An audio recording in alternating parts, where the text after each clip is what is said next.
शिवरायांचे महाराष्ट्रातील पहिल्या भव्य मंदिराचे आज लोकार्पण होणार आहे।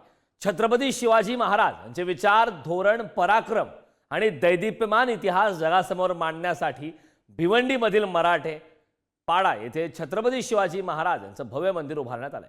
छत्रपती शिवाजी महाराजांचे जे महाराष्ट्रातील पहिलेच भव्य मंदिर ठरलंय। विशेष म्हणजे छत्रपती शिवाजी महाराज यांची मूर्ती अयोध्येतील श्रीरामाची मूर्ती घडवणारे सुप्रसिद्ध शिल्पकार अरुण योगीराज यांच्या हस्ते घडवण्यात आले। गडकिल्ल्याच्या धर्तीवरील देशातील विविध मंदिराच्या शैलींचा प्रभाव या मंदिरावर आज विविध मान्यवर राजकीय नेते, मंत्री यांच्या उपस्थितीमध्ये राज्याचे मुख्यमंत्री देवेंद्र फडणवीस यांच्या हस्ते या मंदिराचं लोकार्पण केलं जाणार। दृश्य आपण पाहतो, सुंदर असा देखावा आहे। भिवंडीमध्ये हे दृश्य आहे।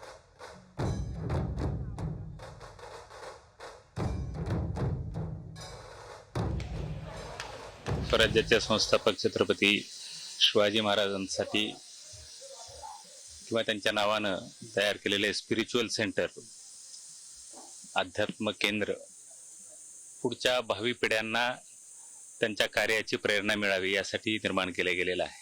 त्याच मोहिमेचा भाग म्हणून जी प्राथमिक पाहणी किंवा मलाही उत्सुकता होती, पण जाऊन बघितलं पाहिजे, त्या भूमिकेतून आज आम्ही इथं भेट दिलेली आहे। छत्रपती शिवाजी महाराज हे आपल्या महाराष्ट्राचे आराध्य दैवत आहेत आणि आराध्य दैवत असल्या कारणाने ज्यांच्यामुळे आपली मंदिर वाचली गेली, अशा राजांचं मंदिर होणं ही आमची एक संकल्पना होती। एकंदरीत ह्या मंदिराच्या माध्यमातून आपण येणाऱ्या भावी पिढीला, तसे येणाऱ्या शिवभक्तांना संपूर्ण शिवाजी महाराजांचा इतिहास कसा त्यांना दिसेल किंवा कसा त्यांना जाणवेल, या हिशोबाने हे सगळे संकल्पना आपण शिवकांती प्रतिष्ठानच्या माध्यमातून इथे आपण बनवलेलं आहे।